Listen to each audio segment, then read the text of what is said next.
There was a time when Paladins was nicknamed the Overwatch Killer. Not because it had a Blizzard budget, not because it had a bigger player base, but because it offered something different. Wow, Overwatch focused on carefully designing heroes with fixed abilities. Paladins gave players the opportunity to build their champions in their own way. For a moment, Paladins seemed like the game that could actually stand up to Overwatch. But instead of growing aside Overwatch, it declined. Now with Overwatch finally finding its footing again, and Marvel Rivals becoming the new hot girl in town, Paladins has become a forgotten relic of a genre that it once had a chance to refine. Hello, my name is Denzel, and in today's video, we're going to be talking about the sad decline of Paladins. And before we continue with this video, make sure you guys like and subscribe because we're so close to 400 subscribers. Now, let's get on with the video. Back in 2016, the hero shooter genre was expanding. Overwatch just launched with massive success. Every studio wanted to be the next big Overwatch, next hero shooter that everyone would play. Most of them failed immediately, but Paladins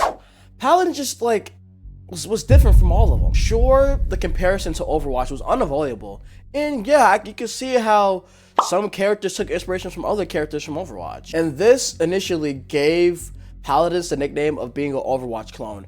Originally, Overwatch used to cost money, and Paladins was free, so the people who couldn't afford Overwatch hopped on Paladins, and I was one of those kids. Like, I was a Paladins demon. But anyone who put their feelings aside for that game and actually gave it a fair chance actually really enjoyed it. Instead of locking into a hero that had a locked-in playstyle, Paladins introduced cards and loadouts.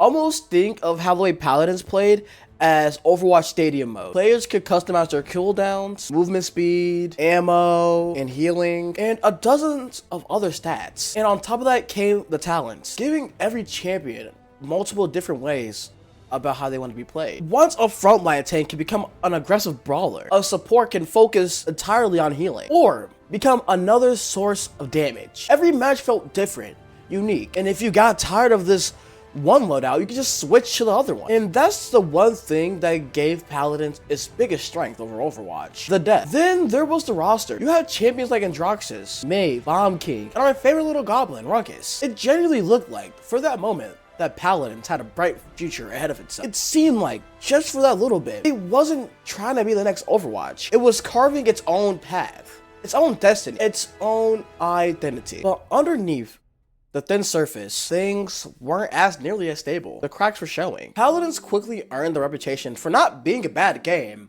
but for being a very unstable one. They were infested with bugs. Every new update that seemed to patch the old bugs just came with new ones, just ready to swarm the game. And what's sad is that players loved the gameplay, but felt like they were fighting the game itself. Instead of focusing on polishing the experience, newer content just kept on arriving before the old bugs were even patched. Over time, those issues began piling up until you just couldn't turn a blind eye into it anymore. And that wasn't the only problem. High-res studios always had this big problem on trying to chase the next big thing. Always had this problem, and many of you that played high-res games can't agree, is that they almost feel like a cash grab. Once the game isn't giving them the money that they want, they just abandoned the game. They had several projects with huge ambition, but every time they need to lock in and give the game the care that it needed so it can strive and last longer, they just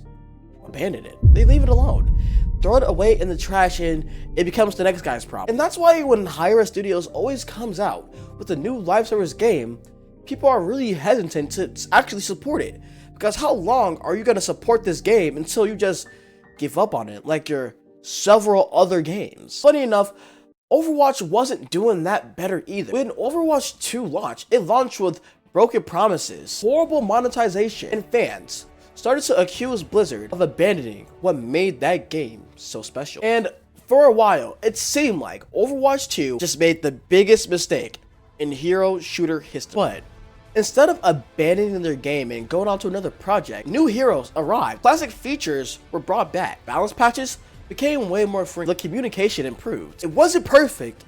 It was actually very far off from being perfect. But Blizzard never stopped treating Overwatch like one of its biggest franchise.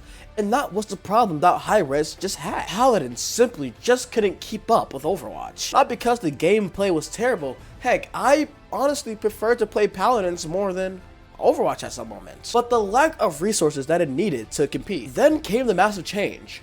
Marvel Rivals. Unlike Paladins, Marvel Rivals entered the market one of the biggest franchises backing them up. Millions of players jumped into the game immediately. The game had stunning visuals, recognizable characters, and it had the constant attention of streamers. Stunningly, the hero shooter conversation started to shift in real time. Players that were just tired of Overwatch and that were looking for something new, they weren't looking at Paladins anymore. They're looking at Marvel Rivals. Even former Paladins pros and players begin to move in. Not necessarily because Marvel Rivals had better gameplay. Once again, I preferred Paladins over Marvel Rivals, but because the game felt alive, the game felt like it was being taken care of.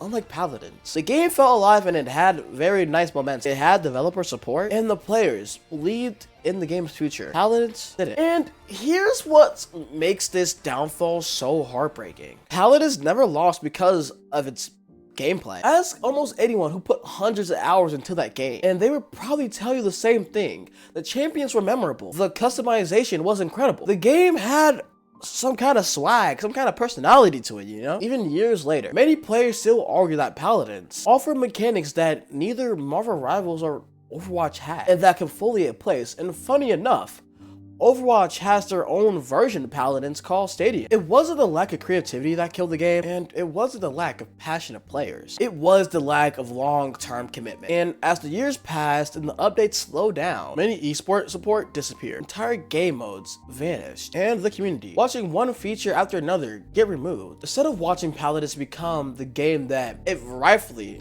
deserved to become, players watched the game slowly beyond life support, and you still see the flashes of what made that game so spectacular. The champions were fun, the car systems were unique, and the gameplay still had that unmistaken charm. It was like walking through an abandoned amusement park. You can still imagine the excitement, the crowds, the memories, but you also know those days aren't coming no time soon. Paladins wasn't the perfect hero shooter. It had its bugs, balancing issues, and plenty of mistakes that many other games had. But underneath all of that, there was generally a great game. But instead, it became another example that in live service games, making a great game is only half of the battle. Keeping it alive is the other half. But sadly, that was the battle that Paladins never had the chance to win. And this is gonna be on the video. And please, let me know down in the comments below about your memories with this game and how you even found out about Paladins. No matter how big or small, I will read them all.